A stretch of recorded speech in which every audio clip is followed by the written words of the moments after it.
Parliament has passed a law criminalizing the declaration, accusation, naming or labeling of another person as a witch in Ghana. The amendment, which was approved on Thursday, also prohibits any person from practicing as a witch doctor or witch finder. Speaking in Parliament, Speaker Alban Bagbin, who announced that the Criminal Offences Amendment Bill 2022 had been read for the third time and passed, explained that it had amended the Criminal Offences Act 1960 Act 29 to prohibit the practice by any person as a witch doctor or a witch finder to prescribe the declaration, accusation, naming or labeling of another person as a witch and for related matters. Here's a recap of how it all went down in Parliament yesterday. Yes, I move that the Criminal Offences Amendment Bill 2022 be now read the third time. I so move. Seconder. Mr. Speaker, I beg to second the motion. Motion for the Criminal Offences Amendment Bill to be read the third time. Moved and seconded. Those in favor say aye. Aye. Those against say no. The ayes have it. Honorable members. An act to amend the Criminal Offences Act 1960, Act 29, to prohibit the practice by any person as a witch doctor or a witch finder to prescribe the declaration, accusation, naming or labeling of another person as a witch and for related matters. Honorable members, Criminal Offences Amendment Bill 2022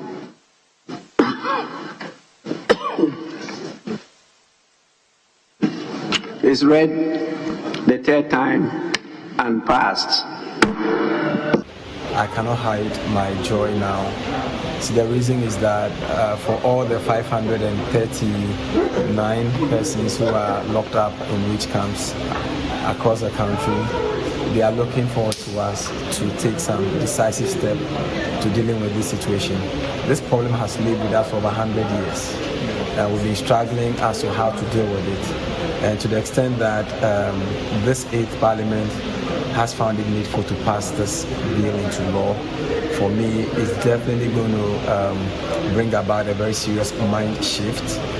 It's going to correct a lot of ills in our society.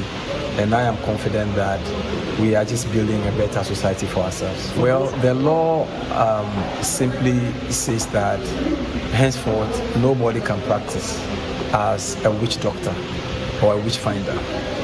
And it will be also unlawful to accuse another person of witchcraft.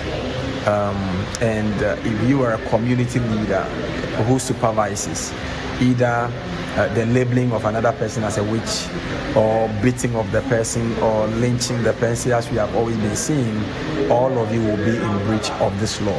We urge the President, knowing and gaining from our human rights records and performance globally so far, this is another opportunity for us to up our ranking in human rights. And I do believe that His Excellency the President is very concerned about our human rights profile. And so I'm confident that he will sign it immediately as soon as possible into law. Like I said, up north, I think that this there's a cultural relationship, etc., about witchcraft and so on. And let me be clear that we are not prescribing witchcraft per se. We are not saying people shouldn't exercise their cultural, their religious, their spiritual beliefs. No. What we are saying is that you cannot accuse somebody of witchcraft. If you do, that's criminal. And so the law will take its course. We'll be bringing you more on this story, criminalizing the naming of someone as a witch and also being calling yourself a witch doctor. I've been joined by Lamnatu Adam. She's Executive Director of Song Taba. Song Taba is an NGO that advocates that persons are not labeled as witches, and they also care for the vulnerable in society. I'm grateful for your time, Lamnatu. This certainly must come as a relief to you. Kindly unmute for me. Sorry, Aisha, I think that we are so excited with this progress that has been made. For me, I think that Parliament did well. Honorable Francis Sosu and the team did well, and our entire Parliament. I mean, we are so happy. We are glad that this has been passed. We are hoping that the president soon assents the signature, and then it makes a law. Let's look at the danger associated with all of these, labeling people as witchcraft, people just for the sake of something, an act or conduct of someone, just saying that this person is a witch and then maltreating them in society. The last one we saw was the case of Dente. In those cases, you even lose a life. How dangerous is it in our society? Indeed, as you mentioned, the Madam Ekwe-Dente's case adds up to a lot of issues, a lot of other cases that we had here.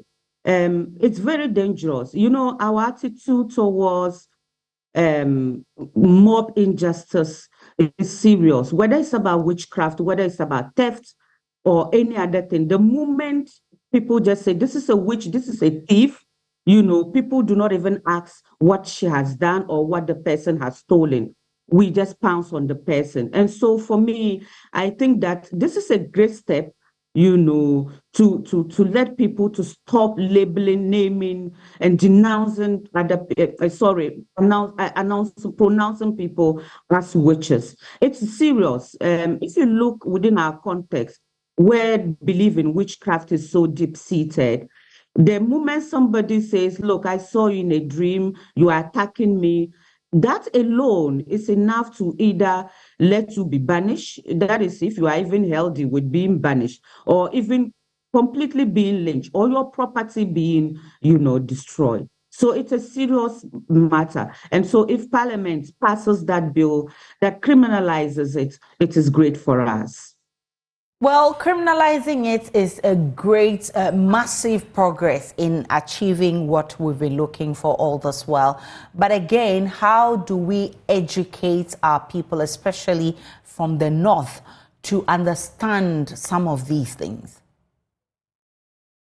Yes, I understand that criminalizing is one step, but we need to do more about educating people on what it entails, because this is something that has come to be with us within our context. And so we need to do a lot of education. We need to do a lot of sensitization with youth groups, with communities, with traditional authorities, and even with priests and all the religious groups, because we see on TVs pastors, imams proclaiming others as witches or as being people responsible for non-progress of, you know, some other person or some other group. I mean, we need to target all of these individuals and groups for them to understand what this bill means, so that people are not taken by surprise.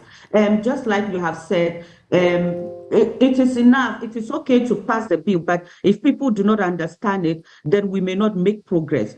And I think that we need that concerted effort by all for us to do this work.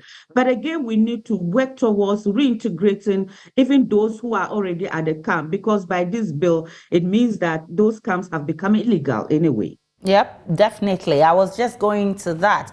Whether all the witch camps have been closed. I mean, with the passage of this law, those witch camps must not be in existence. And again, we are coming back to our communities, how they will be able to embrace these people, because definitely they need to be reintegrated into our societies. How does your unit intend to push this? I know you've been doing some work already. Yes, sure. Somtaba is doing so well. And then luckily we have the Coalition Against Witchcraft Accusation, which are all joining forces towards this fight. And I think that the call now is for us to see how we could get resources to reintegrate, I mean, the gradual reintegration of these women back home. And reintegration is possible. Reintegration can be done. It has to be done with caution. We have always said it, but it also needs resources. And for us to work with communities, especially the home communities where these women are going to be reintegrated, whilst we also do so much work in our communities to halt the inflow of new inmates into the camps. So it needs a concerted effort. It needs the media. It needs government partners, everybody to come on board, because it's a huge project that needs to be done. I'm grateful for your time, Lamna to Adam, and congratulations for the good work you're doing. Keep up the good work. Let's get